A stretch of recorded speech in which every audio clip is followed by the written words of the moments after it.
iyadoo ay dhawaanahanba soo badanayaan musharaxiinta u taagan jagada xildhibaannimo ee doorashada golaha wakiilada Somaliland ee la filayo inay dalka ka qabsoomto sanadka soo socda ee 2015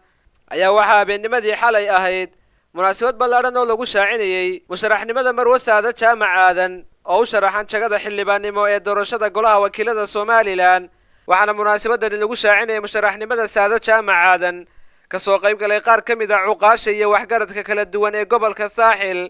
dhalinyaro haween iyo qaar ka tirsan mas'uuliyiinta hay'adaha laamaha dawladda ee gobolka Saaxil waxaana munaasabadan xalay lagu qabtay hoolka Hotel Mansour ee magaalada Berbera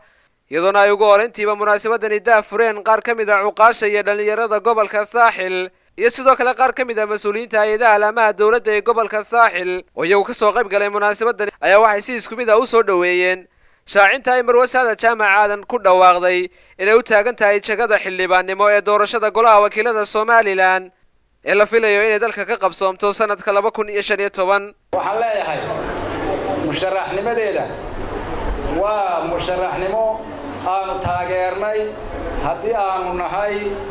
cuqaasha iyo odayaasha marka waxay nagu ballanaa hadday horta haweenka u joogo dhalinyarada maxay nagu ballama bahda waxbarashaday waxay nagu ballana musharaxodaynta soo maaha haadhaha miyayna waxqabadkeeda aqoon miyayna taageersanayn miyayna odaynayn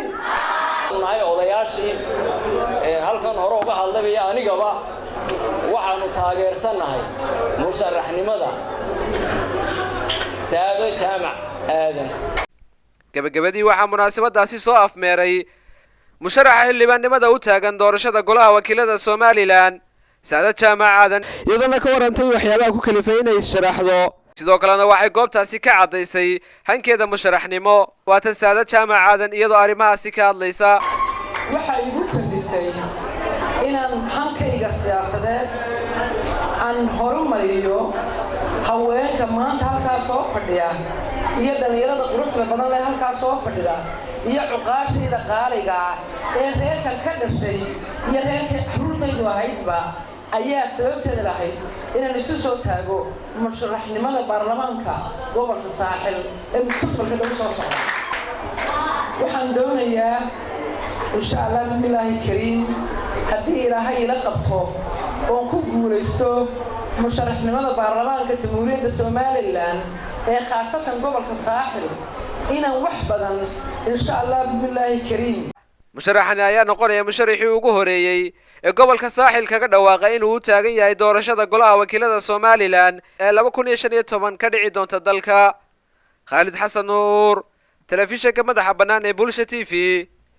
magaalada Berbera.